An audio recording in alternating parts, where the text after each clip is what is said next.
GoZ. GoZ is a part of ZBrush, and it allows you to jump between programs. So if I have a 3D model in ZBrush, I can quickly go over to Maya and edit it, and then quickly bring it back to ZBrush, and then edit it, and back and forth and back. So let's look at that. One of my favorite programs is Maya. One of my really favorite programs is Blender, but they don't have a Blender ZBrush bridge yet. So I use Maya only because of that fact. But it is nice to be able to jump between applications very quickly. So if you go in here to Lightbox, let's grab something like this head. Click Lightbox, click and drag it out, and hit Edit. Now, in geometry wise, this head has 3 levels. Okay, so I'll go to the topmost level, and then I have this button called GoZ.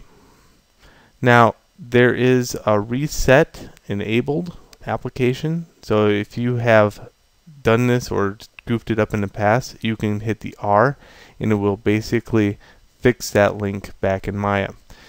Also, if you go to Preferences, down here below under GoZ, you have Force Reinstall or Update All Paths. Let's say you have Photoshop come out, Photoshop 6, and you get rid of 5.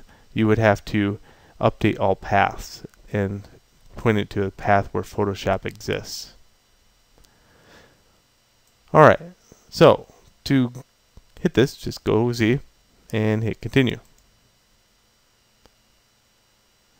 It will launch it up, and it will throw it in Maya. Now whatever's in Maya is in Maya, and the new model will be in there also. So take this for example, that head is in here somewhere. Where?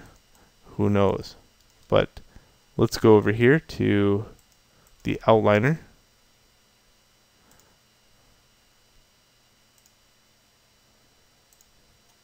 Let's go back.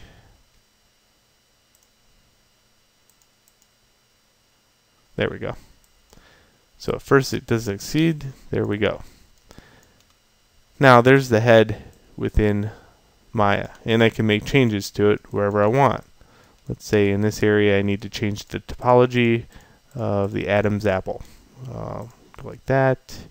Control E to extrude, and I'll put this giant one out there, and then I'll just average that out.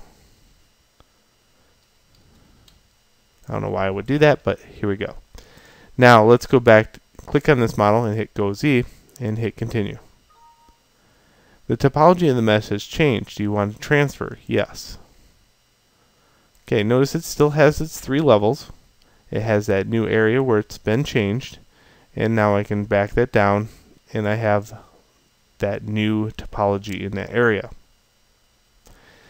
Now there is a thing that you should know about it dealing with UVs. Let's say I initialize ZBrush. And in Maya, I'll make a default box, create primitives, cube. Now this cube has UVs. You can see the UVs there. And if I just hit GoZ within Maya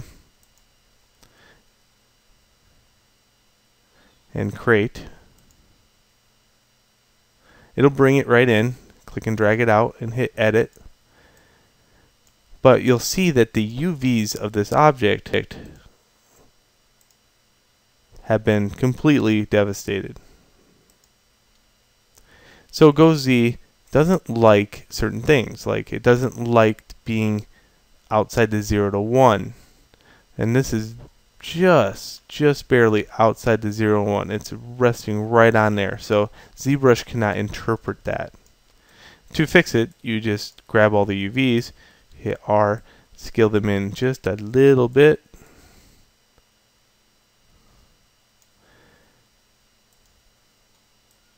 go back to object mode, and then hit GoZ again. Okay, the new one, if you hit morph, has good UVs.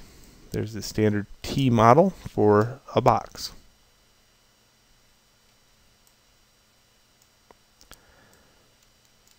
Alright, so that's GoZ in relative to Maya. Later on we'll look at relative to Photoshop, but for right now I just wanted to show you that and what it really does. Alright, so let's go on to the next video.